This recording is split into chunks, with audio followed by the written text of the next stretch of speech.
The drama surrounding the WNBA right now feels less like a labor negotiation and more like a slow-motion standoff with the league's entire future hanging in the balance.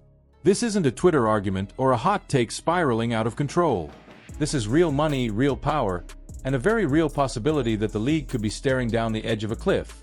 What makes it even more surreal is that this moment comes right after the WNBA's best season ever, when momentum was finally on its side and the conversation around women's basketball felt different in a way it never had before. Early this morning, a detail surfaced that changed the entire tone of the debate. The owners have a new offer on the table, and by any objective standard, it is the most generous proposal the league has ever made. We're not talking about small raises or symbolic wins. We're talking about a complete reshaping of player salaries over the life of the deal. By the final year of this agreement, max players would be making roughly $2 million, a number that puts them right in line with what alternative leagues are promising right now. That's not a decade away. That's within the next few years. And yet, despite all of that, the players are still threatening to strike. This isn't coming from some anonymous source or online troll. This warning came from David Sampson, a former Major League Baseball president who ran the Miami Marlins for 16 years and now hosts a national business show alongside a former ESPN CEO. This is someone who understands sports finances at the highest level. He understands ownership psychology. He understands when leagues are posturing and when they're serious. And what he said should have sent shockwaves through every locker room in the WNBA. His message was simple and brutal. If the players push too hard for NBA-style revenue sharing right now, the league could end. Not in some distant future.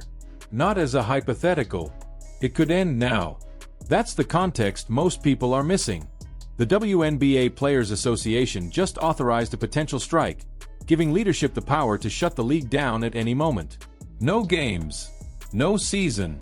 No revenue. And according to Sampson, the owners are done playing along. They've put a massive offer on the table, and they're prepared to walk away if it's rejected. The irony is almost painful. At the exact moment when the league is closer than it has ever been to financial relevance, the players are threatening to burn the whole thing down. Look at the numbers. Under this offer, the maximum base salary would jump to $1 million in 2026, with the potential to reach around $1.3 million through revenue-based incentives. Over the life of the deal, those numbers climb even higher, reaching that $2 million range by the final year. The current max salary sits under $250,000. That's not a raise. That's a complete transformation. The average salary would leap from roughly $120,000 to more than $530,000 in the first year alone, eventually climbing towards $770,000. Even the minimum salary would rise to around $250,000. For a league that has never turned a profit in nearly 3 decades, that's an extraordinary commitment. This is where reality starts to clash with rhetoric. The WNBA loses money every single year. It always has. The NBA has subsidized the league since 1997, absorbing tens of millions in losses annually to keep it alive. That support has never been guaranteed. It has been a choice. And now, after years of patience, increased investment, and a new media rights deal designed to finally give the league a chance at sustainability, the players are demanding full NBA-style revenue sharing. A 50-50 split of basketball-related income. That sounds fair until you acknowledge the most uncomfortable fact in this entire conversation. You cannot split revenue that does not exist. The NBA generates roughly $10 billion a year. The WNBA generates a fraction of that and still operates at a loss once expenses are accounted for. Demanding the same structure as a league that prints money is not equality.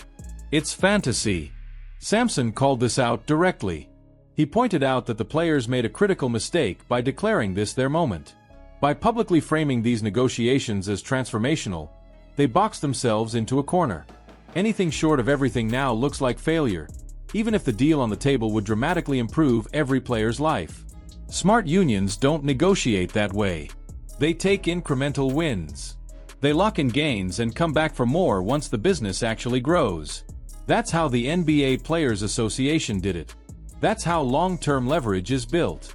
But the WNBA players want to skip straight to the finish line, demanding massive raises, full revenue sharing, improved travel, housing stipends, and sweeping changes all at once.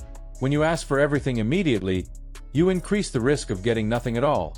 Here's the part no one wants to confront. The owners want their money back. Not in some greedy, cartoonish way, but in a basic business sense. They've poured hundreds of millions into a league that has never been profitable. They finally see a path toward breaking even or better, and before they can even test that path, the players are threatening to strike. From an ownership perspective, that's the moment where patience runs out. There's also a dangerous wild card lurking in the background.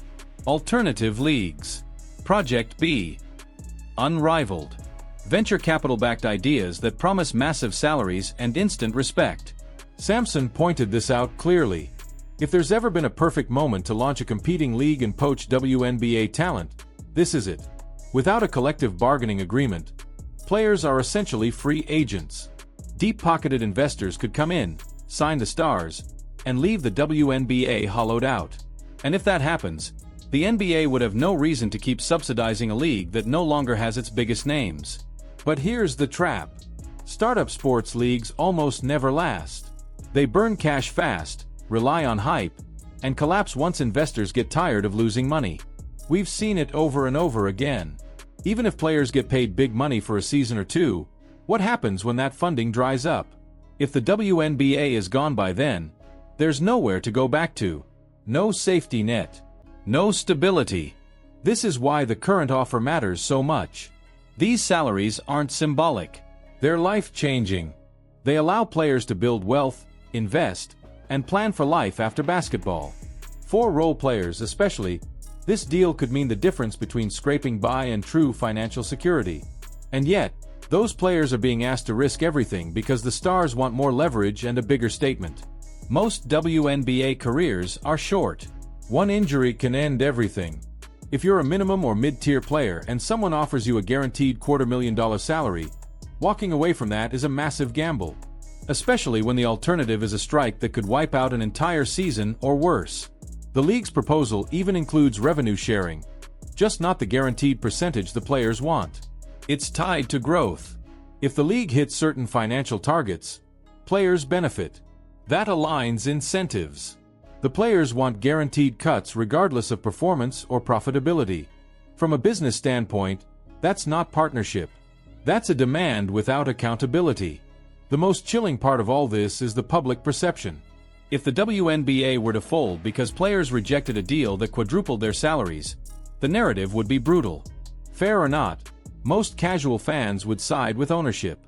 In a world where people are struggling to pay bills, sympathy for athletes rejecting million-dollar deals is limited. Once that perception sets in, rebuilding support becomes almost impossible. What makes this situation even more frustrating is the timing. The league